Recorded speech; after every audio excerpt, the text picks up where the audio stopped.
Hi, this is Phoenix, and I'm going to reflect on my experience today of November of 2015 with the Legacy Initiative and our homeless outreach, um, and just some of the things that happened today. Um, it was basically what we always do, which was passing out burritos, but with the winter season coming, we also passed out donations of clothes, blankets, socks, things to keep this population warm and hopefully as comfortable as possible given the circumstances. I want to start off by first saying that as I was getting ready to go down downtown, so I could be part of the outreach, I noticed that I was a little irritable, but I think in a reasonable way. And it was irritable because it was just kind of like thinking about certain things that are happening in society right now, which I won't go into, but the way in which that society tends to be very divisive. And so I decided that what I wanted to do is I wanted to not worry about that, and I wanted to try to create meaningful change, not divisive change. And I wanted to do that by doing the outreach and being open about it and being gracious and grateful that I could do it, as well as making this video um, for my archives and in general, so that way it simply exists in the world, which I think is pretty cool and exciting. And I think is a positive production of something rather than something negative. So that was kind of the impetus or impetus for, yeah, impetus for thinking about these issues and reflecting on them and reflecting on what happened today. So I'll describe a couple incidences, um, very beautiful incidences, I think, or certainly uh, um, just really just thinking through it, but really important incidences in my life that happened today. And one of them was this little kid who was with his homeless parents, and I happened to have a nice little hat, a kind of winter hat, a warm hat, a wool hat, I think, and my friend Tracy had some blankets, and we ended up passing out these items to this little kid with his parents, and I was really touched at how grateful he was. Um, he said thank you like 5 to 6 times. He was just really grateful, and it was just really touching. And he just seemed so grateful. I mean, he must have only been like 4 or 5. I mean, he was young, maybe even younger, probably like 4. But I mean, however old he was around that age and range, and he was amazingly young, but very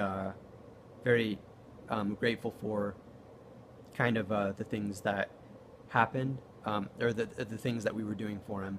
And I thought that that was very touching. I always get kind of emotional, and I told my friend Tracy where I was basically just like, I kind of have to uh, look at the silver lining, so see strength in adversity, because otherwise I would just break down.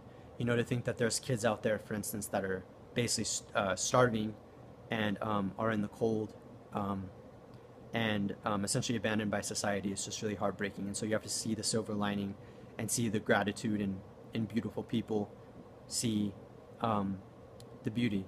And I also had the honor of meeting a veteran, and he was a very kind fellow. His psyche had not been destroyed.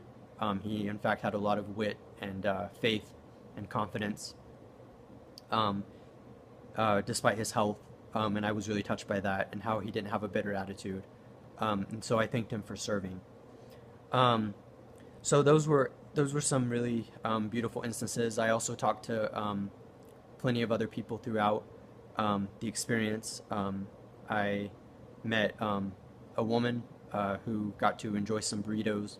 There was another instance where there was a guy who got this really nice jacket, and it looked amazing on him, and it's just like a perfect fit. He was just really grateful, and I was very happy to see that. So those are my experiences in terms of some experiences with the homeless, and my thoughts on it is just indeed the gratefulness and gratitude. I can definitely see the struggle that is apparent, but like I said, what we really have to focus on, despite how hard it is the silver lining. I'm not saying that we get drunk on optimism and that we don't see things as they are, but I'm just saying that we can also find the beauty that exists, even within the ugliness and the tragedy. We can find strength and really positive things, and that's what matters. Strength through adversity. Now, I think that those were really beautiful things, but it was interesting because I found out some news today that I won't share for now, but that definitely gets me thinking of in terms of changes. And I've been thinking about how my responsibilities are going to be increasing, but in a good way. And I'm going to be more assertive and take more leadership. And being given that opportunity, especially after I've struggled for so long to try to make meaningful and positive change, is remarkable to me, and it definitely gives me hope. And I want to be able to step it up. I want to be able to be more assertive. I want to be able to do the things that I feel in my heart is right, and to do the things that I know is right.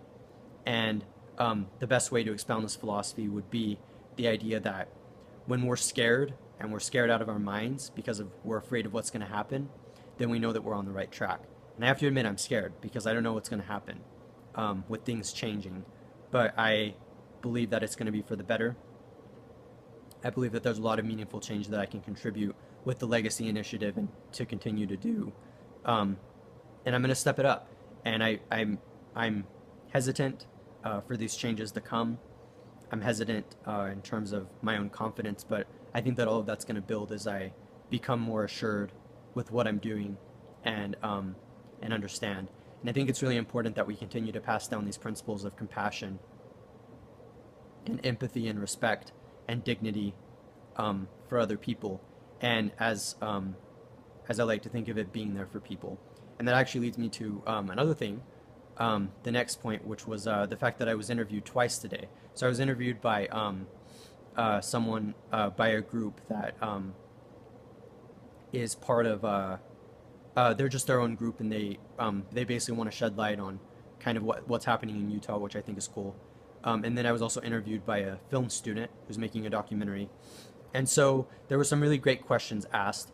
One of the questions asked was essentially, why do I do what I do? And I don't remember exactly what I said, but I would just say that I think that that's a great question to think about. And I would say that I do what I do because I think that it's important that we're there for other people.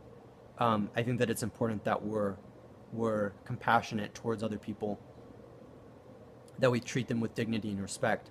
I think all of that is amazingly important, and that's why I do what I do. It's because I care, and it's very simple. It's a very simple concept, but it's enough to really drive you, and drive your behavior and drive the things that you do, because it comes out of a willingness and a desire to want to understand.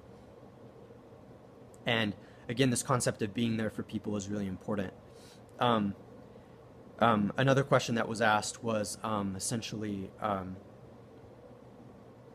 kind of my story of how I got involved. And I've talked about that before, but I basically kind of described how difficult it is to do this kind of work, because it's bittersweet, and because it's very rewarding, but it's also very taxing. But I think that kind of balance is important. That coexistence is important to keep us honest, And so it's bittersweet in the sense that, it's sweet in the sense that you're helping people and you're trying to make a difference and you're there for people. Again, my whole philosophy of being there for people. But it's bitter because you see all of the terrible things that happen in the world. And I won't explicate everything that I said in these interviews, but I think it's important that we keep in mind the idea of very simple concepts that infiltrate our society, pervade our society, which are simple things such as greed. We could even just chalk it up to human error to a degree. But whatever the case, we make these decisions and people live with the consequences. And I remember that one thing I said that I think is super important. is this whole idea about how like we need to stop trying to blame people for various things. And what we need is accountability. And I think there's a difference between blaming people. So the way that one of the questions was framed was kind of the idea of, you know, um, who do we blame? So is it the homeless because they want to be homeless, and do we blame them, or do we blame society because they're not doing anything? And I think it's a complicated answer. But what I recall saying, and what I think is important to reiterate, is this idea that we move past the idea of blame and we work on problem solving, and we work on trying to figure out what is best for everybody, and not be so selfish, to really care about other people and to care for them and to be there for them. And I think that the philosophy behind Legacy Initiative is this idea that we're all going to be there for each other. And that's why it works, because everybody is in it not for themselves, but they're in it for everyone else. And that's why we do this outreach work and we extend our hand to others.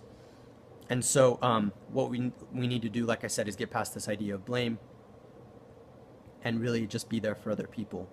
And I think that that is really important to keep in mind. I don't know when the interviews are going to go live, but they will be live, and maybe you'll get to see them. And so you can hear more of what I had to say. But I think that captures the essence of really what I was trying to get at by thinking through these issues and reflecting and talking about them, is definitely that we need to care and be there for others. And so again, I would say that really it's about being the change that we wish to see. I mean, I have to admit, I'm not happy about the way that the homeless are treated. I've never been happy about it, really. But I haven't been happy the way that I've been treated either by organizations with my desire to help other people and being blocked unfairly. And I'm definitely not happy about it, but I feel like, with Legacy Initiative, I've finally found something that gives me a chance to serve the way that I would like to serve and to be there for others. That's something I'm going to be saying a lot probably lately, or in the future, is this idea of being there for others, because I think that's important. And I'm happy that I can be touched in these beautiful ways. I'm happy that I can make a difference.